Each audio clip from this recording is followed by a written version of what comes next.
joining us in just a moment. We will also be joined by our draft guru, Mike Schmitz. He's going to tell us how his latest top 5 is shaping up.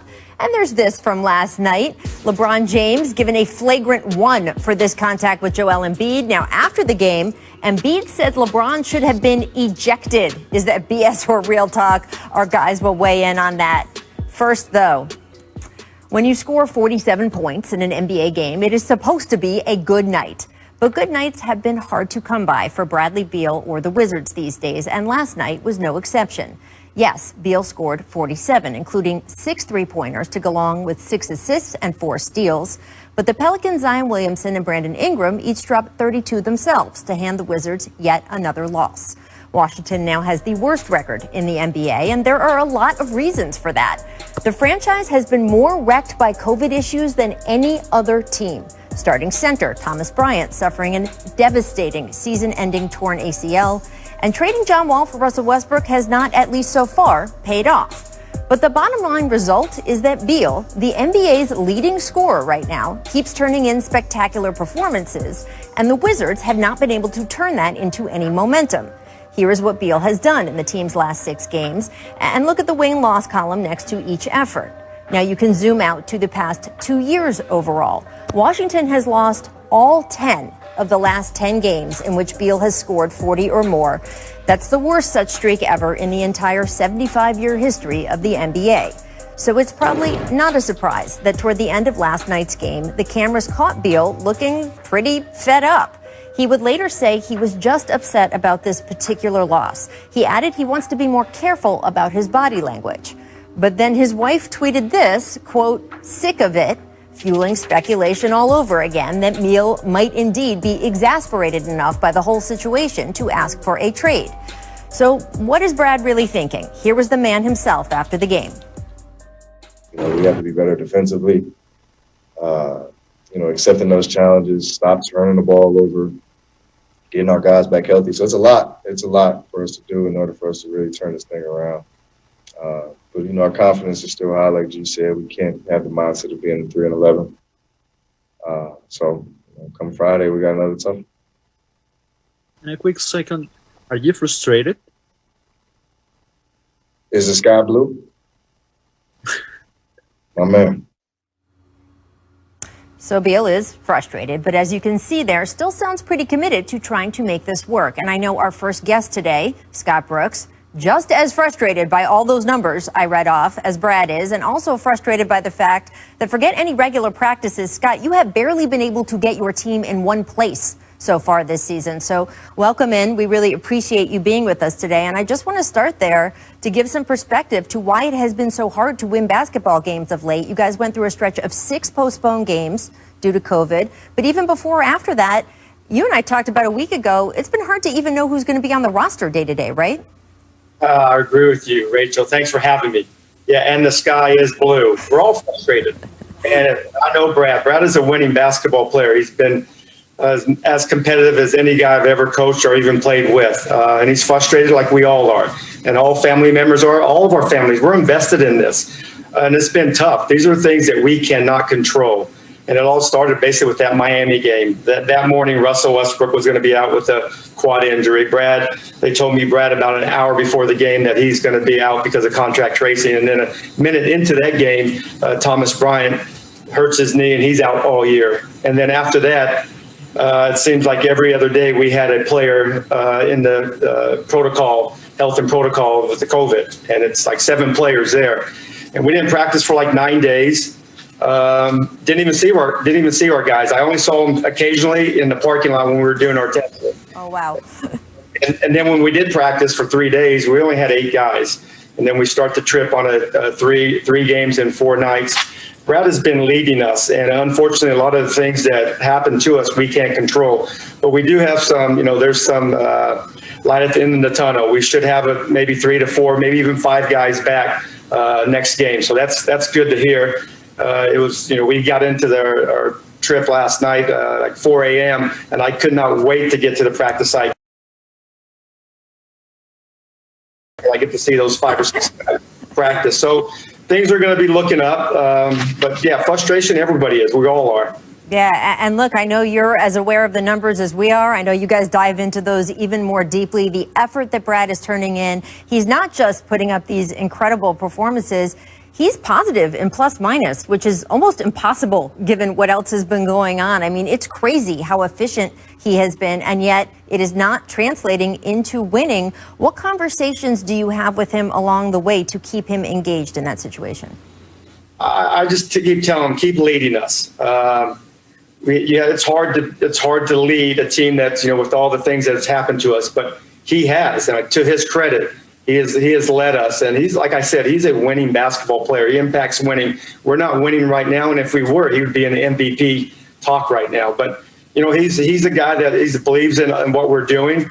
And we just have to keep, chugging along. And I think our guys are understanding that. Like I said, we're going to have some guys coming back.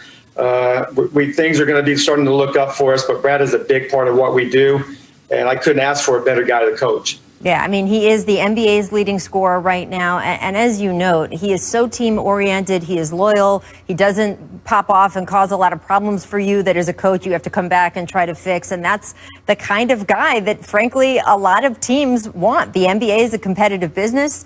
Other teams are not just sitting there feeling bad for you guys, what you've been through the last couple weeks. What is it like to coach in an environment where there are probably 25 other organizations out there that would love to have Bradley Beal on their team and are frankly hoping things in D.C. blow up to the point he requests a trade? Well, I tell the guys all the time, nobody feels sorry for us. Nobody. The only guys in our locker room that cares are the guys in the locker room and our families. And, Brad, like I said, Brad is a winning basketball player. I love coaching him. He's one of the best guys to be a franchise player on the court and off the court. The guy does amazing things in the community. But like I said, he would be an MVP talk if we can get some wins. And we will. We got our guys coming back. But he's done a great job of leading us during these difficult times. And like I said, nobody's ever done this before. I mean, you can't prepare for this. COVID is real. It's not a hoax, and it's real. I'm just glad all of our guys are coming back healthy. And then we're ready. The next couple of games, I think we should have a nice little rhythm. We're going to have 15 games in February to make up some of these games that we've missed. But Brad is a winner, and I can never say that enough. But I enjoy coaching him. He's like the perfect guy for a franchise to lead a franchise. Absolutely. Well, as you say, no one's ever been through this kind of situation before. Who knew, Scott, that you'd get to a hotel at 4 a.m. and all you would want to do was just go to a practice court? But that is the situation we have found ourselves in. Thank you so much for stopping by today. We really appreciate it, and best of luck in this next stretch. I appreciate it. Thanks for having me. Thank you. All right, guys, so that is really the Washington perspective on things, but I do want to get to the larger league perspective and also what's going on going forward with Bradley Beal. How long can this situation hold? So we're going to bring in now our senior NBA insider. We're fortunate to have Adrian Wojnarowski with us today, too. So, Woj, what can you tell us from the Bradley Beal side of things? Well, Rach, I talked to Mark Bartelstein of Priority Sports. He's Bradley Beal's agent yesterday evening, and he told me that right now Bradley's focus and his focus with the Wizards is just on trying to get this season turned around and trying to get this team on track. And I think Beal, when he signed that extension, adding on a couple years onto his deal. Remember, he's under contract next season, 21-22, has a player option for 22-23. He knew that there was going to be a period here that they needed to see growth and that he wanted to see, I think, where the Wizards could go as an organization. John Wall was coming back. Obviously they brought in Rui Hachimura, Thomas Bryant. That was a significant injury, losing him for the season. This isn't the team they imagined going into this year. But the one thing about Beal and I think the relationship he's had with that organization is he's not impetuous typically with what's going on. And he has been extremely loyal there. I think people were surprised when he decided to do that extension, given where the team was.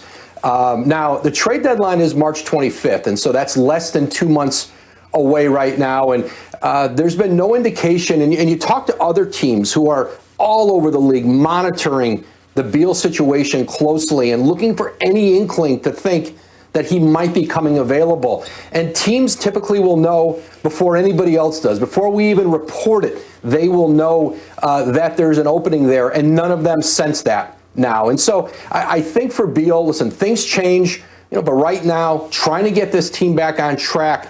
But there's no question, I think his future, certainly his long-term future, Rach, is very uncertain there. And I think even once we get to the trade deadline, if he starts to think about what is my future here, is that something you want to address at the trade deadline in the middle of a pandemic? Or do you want to address it perhaps in the off season when you can see a broader landscape of what the league looks like, what the future of the Wizards look like? And I think those are all things that Beal and Mark Bartelstein are going to have to weigh together. I love that behind-the-scenes insight, because I think fans sometimes think, oh, we're stirring stuff up or asking these questions. We start talking about stuff after the teams start talking about stuff. And it is one of the number one topics of conversation, right, among other front offices, is what is going to happen with Bradley Beal, because he could be such a game changer to the balance of the league. That's how big a deal this is as a part on a team that already thinks it might be headed for championship contention. Woj, what are the teams that are having those discussions most intensely and just waiting for something to change in the Beal Wizards dynamic? Well, there's not a team in the league who wouldn't love to find a way to add Bradley Beal. And even look back to the James Harden talks. I'm not sure every organization felt they were equipped, they were a fit for James Harden. No one denied his talent. But would James Harden want to stay here? Would he fit in with the guys we have? Are there the relationships there that might be needed going in to make it work? Do we want to give up all these assets for a player who, could walk on us? All those questions. I think with Beal, I think there are a lot more teams who know, who believe that you could just fit him in with other great players, and he'd find a way. He'd add to your culture. He'd add into your environment. And certainly on the court, a player at 27 years old who, still has, who's very much in his prime. Yeah. I think for teams like Golden State or the Denvers, teams who have assets, who are contenders, but also when they're healthy, but also have, let's say if you're Golden State, you've got that Minnesota draft pick. If you're Denver, you've got a great young player in Michael Porter Jr. You got an all-star in Jamal Murray in the backcourt. Now, I'm not saying they would do it, but you look at those teams and say they'd have enough to get in the conversation, and that's going to be the decision for teams all over the league. Of course, the Lakers and Clippers would love to be able to get involved in that, but do they have the draft picks? Do they have the young players it would take that would top a package from some other teams? Maybe not. And so, but you're going to see it will be a frenzy if and when, Bradley Beal gets on the market, and he will have a say in where he goes because of his contract situation. Unless a team is just willing to do a trade, hope to convince him to stay long term, they would have him under contract next season.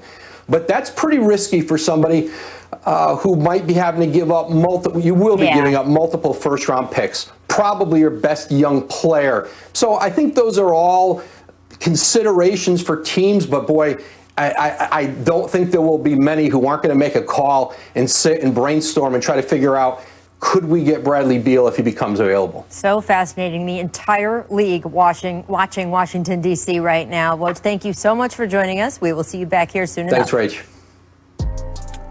Thanks so much to Woj. And up next, Matt Barnes and Paul Pierce. Matt Barnes and Paul Pierce, former Wizard Paul Pierce, I should point out, to get the players' perspective on all this. Paul, what can the Wizards do to make Beal happy at this point? Because he appears to still be interested. He got up there again last night and said, I want to set things right and stay with this team and be with this team in this way. Let me tell you something, Rach. I was in the same circumstance in my 9th year, and Bill, I believe, is in his 9th year. He wants to be recognized as one of the game's best players, and, you don't get that same recognition when you're on a losing team.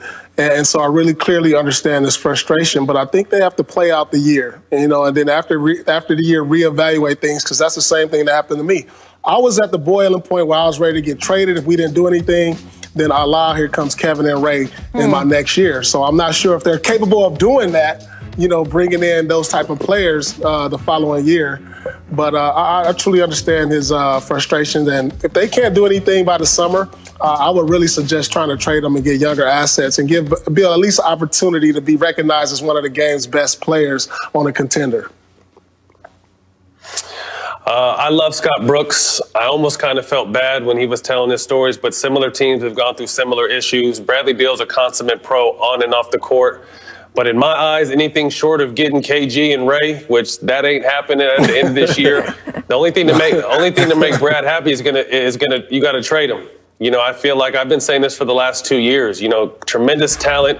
The thing about Brad is he's going to continue to work hard and continue to say the right thing. He's not going to sit out. He's not going to disappear. He's not going to cause a distraction. He's going to continue to say the right thing. But to me, in my opinion, the only thing that's going to make him happy, honestly, is to be able to trade him and let him, enjoy his prime on a team that has a chance to win a championship. Because this team, even healthy, even with guys coming back, they're still not a very good team. And it will be interesting to see what they can do when guys come back. I will say the litany of what this team has been through in the past couple weeks, it is insanity. You look at their off and on list, who's out one day, who's not out one day, injuries coming in, Russell Westbrook's in, then Russell Westbrook's out for a week. They pulled Bradley Beal just in case Jason Tatum made him sick. When Jason Tatum had a COVID positive test, then Brad comes back in the lineup, then more guys go out, then they start canceling and postponing more games. It has been a mess. They have not even seen each other. You heard Scott say they're only meeting basically in the parking lot to come back and forth from testing. So I think it's fair to give them a little more run here. As he said, they're playing 15 games in February to try to make up for some of these post moments. And we'll see what happens going into that March trade deadline. So it's an interesting situation. All right, guys, it is time for, oh, yes, I can hear it. It's a make or miss league. It's a make or miss league. Make. Miss. It's a make or miss league. Make adjustments. Nets, Hawks, Kyrie going up and under for the circus layup here. Matt, I don't know if that was an unintentional tribute to MJ or just Kyrie being Kyrie. Remember, Jordan did it to the Nets. Kyrie is one of the best finishers in the game, either hand. His body control, his ability to hang in the air, the ability to take contact with his stature and still be able to finish. He's definitely one of the best finishers in the game. Best finishers under the rim. Definitely. Right. I love watching Kyrie around the basket. One of my favorite things in the game today. So good. When you're putting up MJ video in comparison, you're doing something right. All right, yeah, Miss. That's crazy. Billy Hoyle, Bucks Raptors. Dante DiVincenzo gets way up for the jam. Did you know Dante had bounce Billy like that? Hoyle. You know. Miss Billy Hoyle, you get it? That's a great comparison, Billy Hoyle. Wow, a lot of kids don't even know who that is. Come on now, who's Billy Hoyle? As Bomani Jones calls him. Go ahead, guys. The lane opened up so wide, I was just glad he finished it. Sometimes when you get those wide open lanes and you're not accustomed to dunking, something ends up coming to bite your ankle or you try to dunk it too hard, but luckily he finished. Bomani Jones, one of his favorite players, he says, I love white Dante. There you go. All right, make cookies. Crunch time in San Antonio. DeJounte Murray picking Kemba's pocket and then runs down for the slam. Oh, man.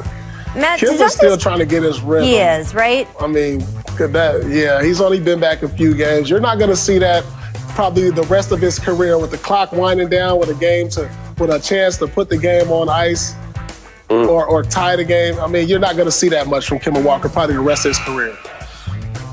And you have to remember, DeJounte Murray's a great young talent. Yeah.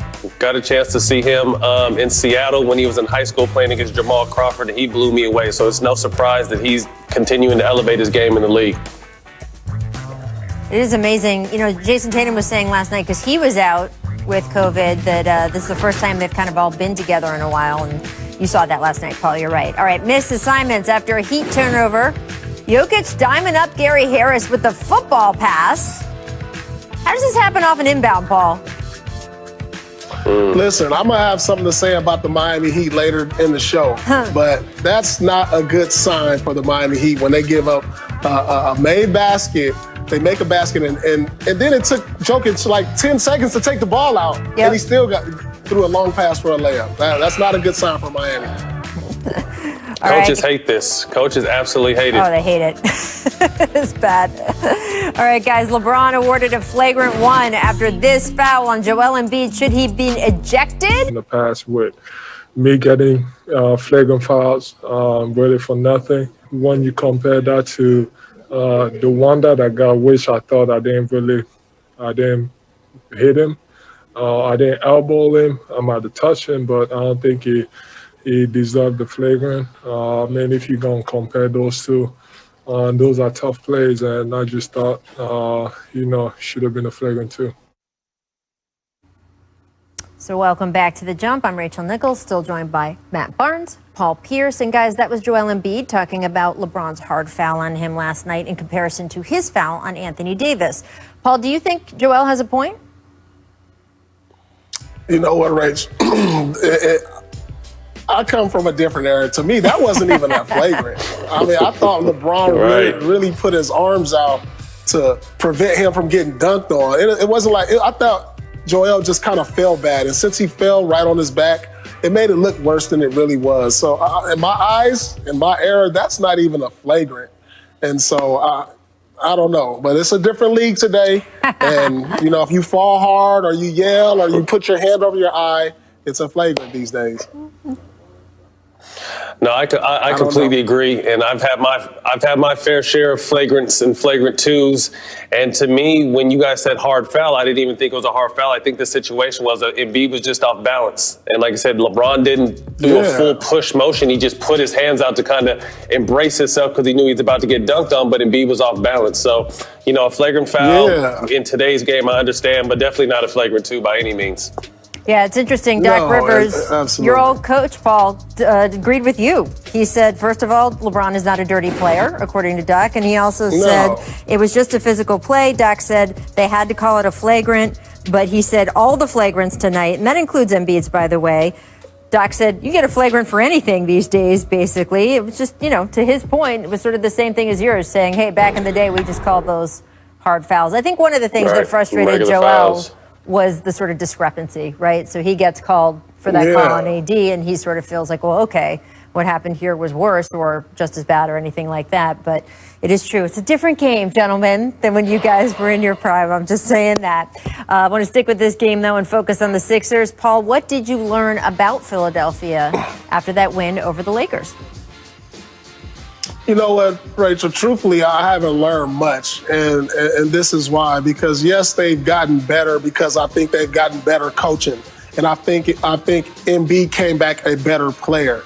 But in order for this team to take the next step, and I mean serious contention, I believe that Ben Simmons, he has to get better. He has to be a better player for them. Since his rookie year, I don't think he's elevated his game to superstar status, because you remember we said this guy could be the next LeBron. We looked at his build, his athletic ability, the way he passed the ball, but he just never took his game to that next level since rookie year.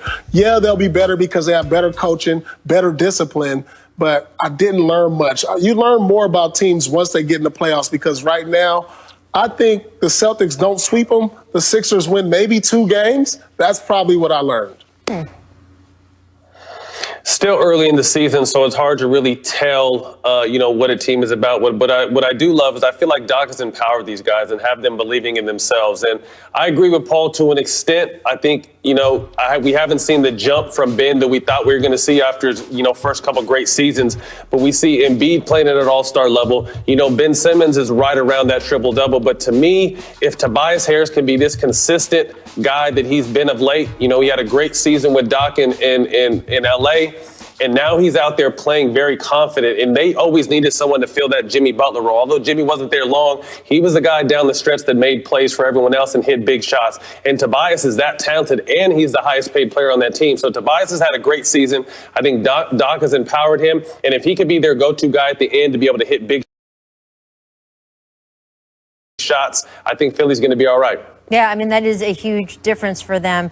And what Doc has done is kind of doubled down on what he thinks his guys are good at. So he has definitely told Joel, we're giving you the keys. You are going to be the main guy our franchise is built around. But he has also said to Ben, I'm not going to try to turn you into something you're not. He's really emphasized what Ben's strengths are. Ben is great around the basket. And defensively, man, if you took him off this team, they would be an entire different defensive presence. So what Doc is trying to do is say, hey, do what you're good at. Do that to the best of your ability. We won't try to ask you to do too many other things. And Tobias's game picking back up obviously helps him with that. I'm interested in this Philly team, but the East, man, the East is hopping. The Nets going on, the Bucks still presence, right? Obviously, Celtics want to make a statement, Philadelphia, and then you've got the defending Eastern Conference champions, the Miami Heat, which we will get to later in the show. But right first, I want to check out Utah because, boy, they are the NBA's hottest team, people. Last night, the Jazz beat the Mavericks 116-104 without the services of Donovan Mitchell, who was in the concussion protocol. Rudy Gobert scored 29, grabbed 20 rebounds. Jordan Clarkson came off the bench to drop 31. Paul, what does this win without Donovan Mitchell tell you about how good the Jazz can be? Well, this tells me that they're a very well-coached and disciplined team. You know, they can play with or without their star. Utah, what more can you say about them? They're going to be in the mix every year, but there's just something they're missing. You know, when I want to put them up there in the ranks of playing the Los Angeles Lakers possibly to a 7-game, or even, you know, pushing the Denver Nuggets again this year. It's just something I feel like they're missing, but they're having a great year. Maybe they learned from the series last year and they're building on that. But this tells me they're well coached, man. And I love Snyder over there. He's doing an excellent job, you know, through all the protocols, through all missing their stars. You know, Rudy Gobert, it seems like he's motivated after Shaq called him out. And so I really like this team moving forward. I agree with Paul. I think they're a great coach team. They remind me of, an up-and-coming San Antonio team, although they don't have the star assets. But like I said, well-coached, good organization. And it's a system where you can plug players in and out. Obviously, I don't think they can consistently win without their best player, but they do have some talent out there. And I agree with Paul. I really feel like they're that one piece away. And I think, Rachel, we talked earlier in the week about this. If they stay on this pace with 2 or 3, at the trade deadline, do they try to go after someone like a Zach LaVine or possibly a Bradley Beal? And I feel like either one of those players would definitely put them over the hump, because I really feel like they need that one more consistent scorer that's going to be in that 20 to 25 point a game range for them to make real noise in the Western Conference. And Matt, I know that there's been some pushback from Jazz fans going, well, what about Jordan Clarkson, man? And he is certainly, I think, the leading candidate right now for Sixth Man of the Year. But that's different from what you're talking about, right? Yeah, great 6-man. You need a starter that's going to fill that role. Jordan Clarkson's been playing his heart out this season. It looked like he really found a home. They rewarded him for his play, so I'm really happy with him. So you want Jordan Clarkson and Mike Conley to be those 3rd and 4th options, but you need that consistent second option, because I don't see you getting 29 and 20 every night from big fella. Well, of course, getting Donovan Mitchell back will help with all of that for sure. All right, guys, here's what the Jump recommends for today. Our draft analyst, Mike Schmitz, breaking down the G League's plans to develop top prospects. He's going to join us in our next segment to elaborate on that. Check it out during the break on ESPN+. We'll be back.